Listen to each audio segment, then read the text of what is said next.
ఇంకా మళ్ళీ మా పయనం మా రవీంద్ర భారతి వైపు మొదలైంది. అసలు విపరీతమైన ట్రాఫిక్. అసలు నాకెందుకో ఈ మాట చెప్పాలనిపించింది. ఏంటంటే నిజంగా కళాకారుడు దేనికోసం ప్రయత్నం చేస్తాడంటే, కళాకారుడు నిజంగా అంటే ఒక చప్పట్లు కొడితే చాలా హ్యాపీగా ఫీల్ అయ్యే అంత స్వార్థమే ఉంటుంది తప్పితే ఏముండదు. నేను ఈ మాట ఎందుకు చెప్తున్నా అంటే, చుట్టూ ఉన్న వాళ్ళని మన చుట్టూ ఉన్న వాటిని కూడా గుర్తించకపోవడం తప్పు, నా ఉద్దేశం అంతే. ఇదైతే నాయిని నరసింహారావు ఎక్స్ప్రెస్ హైవే. ఇది స్టీల్ బ్రిడ్జ్ అంట. కంప్లీట్గా ఇది స్టీల్తో బిల్డ్ చేశారు. ఇది సన్సెట్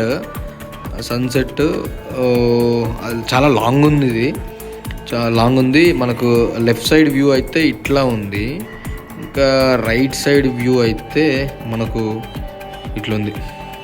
ఇది మన తెలంగాణ సెక్రటరీ